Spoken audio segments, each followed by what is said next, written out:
쏟아지는 일 완벽하게 해내는 법. 우리 모두 이런 경험 한 번씩 있을 겁니다. 하루 동안 너무 바쁘고 정신없게 일을 한 나머지 오전에 친구에게 전화를 하기로 해놓고 퇴근 시간까지 전화하는 걸 잊어버리고 전화를 못한 거죠. 가장 친한 친구이고 오늘이 그 친구의 생일이었는데 너무 바빠서 전화한다는 걸 깜빡한 겁니다. 그리고는 퇴근길에 집에 도착해서 전화하면 되니까 괜찮다는 식으로 말을 하면서 집으로 향합니다. 그런데 막상 집에 도착하니 많은 일들이 눈에 보이면서 정신을 빼앗깁니다. 읽지 않은 편지들, 어제 끝내지 않은 설거지, 쌓여있는 빨래, 너저분한 책상, 이러한 일들을 해결하는데 정신이 팔려서 결국 친구에게 전화를 못하게 됩니다. 그리고 다음날 아침에 또 생각이 나요. 미안한 마음이 가득하고 자신을 나쁜 친구라며 자책하기도 합니다. 가장 친한 친구의 생일이었는데 전화하는 것도 기억 못하고 어떻게 그럴 수가 있지? 이유는 꽤 간단합니다. 우리의 뇌는 아이디어를 생각해내기 위해 있는 것이지 아이디어를 간직하기 위해 있지 않아요. 집에서나 일터에서나 나의 관심을 요구하는 것들이 끊임없이 있다면 아무리 중요한 일이어도 까먹기 마련이죠. 정신이 맑고 생각이 정리되어 있을 때 원하는 결과를 더 효과적으로 얻어낼 수 있습니다. 그래서 넘쳐나는 일거리를 정리하고 모두 완벽하게 해내는 방법을 제시하는 책을 하나 소개합니다. 바로 데이비드 알렌의 쏟아지는 일 완벽하게 해내는 법인데요. 이 책에서는 머릿속에 떠오르는 모든 생각들, 아이디어, 해야 할 일들을 모두 취합하고 정리하고 완료하는 방법을 소개합니다. 쏟아지는 일을 완벽하게 해내는 법은 다음 5단계로 나눠져 있습니다. 수집, 명료화, 정리, 검토, 실행. 매일 떠오르는 아이디어, 프로젝트, 해야 할 일, 그리고 모든 랜덤한 정보들을 수집하면서 모든 것이 시작됩니다. 여기서 말하는 정보의 예로는 이메일, 편지, 전화, 대화에서 얻은 정보가 될 수도 있고 스스로 상상을 하면서 독창적으로 만들어낸 아이디어나 일이 될 수도 있어요.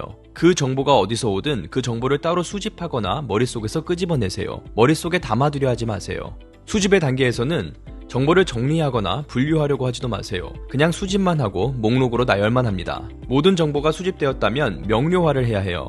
그래야 목표에 더 가까이 갈 수 있게 될 겁니다. 그렇지 않으면 정보 과부하로 머리가 터질지도 모르거든요. 그래서 2번째 단계 명료화입니다. 수집된 각각의 정보가 실행 가능한지 질문해봅니다. 그렇다, 아니다, 2가지 대답만 가능합니다. 직장 동료가 프로젝트 업데이트를 해달라고 요청을 했는데 그렇게 할 수 있다면 이런 추가적인 질문도 해봅니다. 2분 이내로 이 일을 완료할 수 있나? 그렇다면 당장 실행합니다. 아니라면 실행을 미뤄두고 다음 단계로 넘깁니다. 아닌 경우는 3단계에서 설명하겠습니다. 동료의 이메일을 회신하는데 30초가 걸린다면 그 자리에서 그 일을 먼저 처리하고 다음 일로 넘어가는 게 합리적이겠지만 만약에 20분 이상이 소요되는 논의가 필요하다면 시간을 먼저 정하는 게 가장 합리적일 겁니다. 오피스텔 관리비 납부 여부를 확인하는 것처럼 명료화하는 정보 중에 실행 가능한 일이 아니라면 둘 중 하나를 선택하면 됩니다. 폐기하거나 나중에 필요한 경우를 대비해 보관하는 겁니다. 1단계에서 수집한 모든 정보는 이 과정을 반복하여 명료화합니다. 어떠한 정보를 실행할지 명료화했다면 이제는 정리를 할 차례인데요. 다음 3가지 기준으로 위에 명료화된 목록을 정리해 볼게요. 프로젝트, 시간, 내용. 프로젝트별로 정리를 할 때는 각각의 프로젝트를 위해 필요한 일들을 나열하고 정리합니다. 예를 들어 PPT 발표 자료를 준비하거나 자녀들 생일 파티를 준비하는 등 이러한 것들을 프로젝트 범주에 정리하면 됩니다. 데드라인이 있거나 특정 시간에 무조건 해야 되는 일들은 시간별로 달력에 정리합니다. 예를 들어 절친의 생일 축하 전화는 달력에 입력이 되어야겠죠. 그래야 시간을 따로 내서 제때 일을 처리하게 됩니다. 마지막으로 내용별로 정리를 합니다. 누구에게 전화를 하거나 연락을 해야 되는지 정리하거나 슈퍼에서 사야 되는 물건 목록 등을 정리합니다. 당연히 이 3가지 범주를 섞어서 사용해도 상관이 없어요. 예를 들어 끝내야 하는 프로젝트 관련 일과 데드라인을 같이 정하는 거죠. 상황에 따라 적절하게 조절하면 됩니다. 정리를 하면서 다음에 할 일은 무엇인가에 대한 질문을 항상 하는 것을 기억해야 합니다. 다음에 할 일이 뭔지 질문을 하면서 일의 순서를 제대로 파악하고 있어야 훨씬 더 생산적일 수 있을 테니까요. 이제 할 일 목록을 정리했고 이제 하나씩 처리하기만 하면 됩니다. 그런데 실행이 요구되지 않는 항목은 어떻게 할까요? 2가지 선택지가 있어요. 하나는 참조용으로 보관하는 겁니다.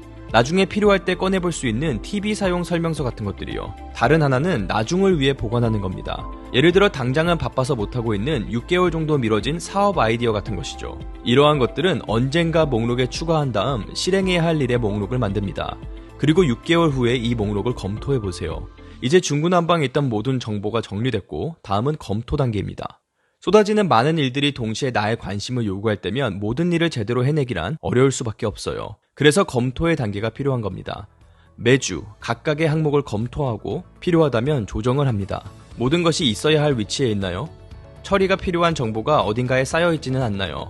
모든 게 원활하게 실행되게 하려면 매주 검토를 하는 건 필수적입니다. 매달 단기 목표를 검토하는 시간을 가져보세요. 해야 되는 일들이 실제로 목표에 더 가깝게 만들어주나요? 아니면 쓸데없이 바쁘게 그리고 정신없게만 만들진 않을까요? 차를 사기 위해 돈을 모으고 있나요? 배우고 싶었던 영어 공부를 하고 있나요? 능동적으로 일하고 있나요? 아님 그냥 반응만 하고 있나요? 정기적으로 검토를 하고 지난 일들을 돌아보는 시간을 가지면서 내가 지금 올바른 방향으로 가고 있는지 확인해보세요. 쏟아지는 일을 완벽하게 해내는 마지막 단계는 실행입니다. 이제는 소매를 걷어올리고 정리된 일을 하나씩 해낼 시간입니다. 지금 달력에는 오늘 해야 할 일들이 시간대별로 정리가 되어 있는 상태고요. 프로젝트별로 오늘은 어떤 일을 해야 하고 어떤 일들이 프로젝트가 진행될 수 있게 할지 보여주고 있어요. 그리고 그 외에 해야 할 일들이 내용별로 정리되어 있을 겁니다. 하루 동안 해야 하는 일의 목록을 하나씩 마무리해 나가다 보면 새로운 정보가 들어올 수밖에 없을 거예요. 그런데 이제는 그 정보들을 어떻게 처리할지 정확히 알고 계시죠?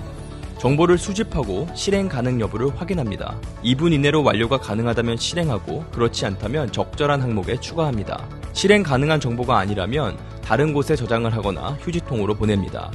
이제 머릿속에서 정리가 안 되던 정보가 모두 깔끔하게 정리가 되고 일 처리도 확실해지겠죠. 그리고 무엇보다도 친구의 생일 축하 전화도 절대 잊지 않을 겁니다. 쏟아지는 일 완벽하게 해내는 5단계 기억해보세요. 수집, 명료화, 정리, 검토, 실행.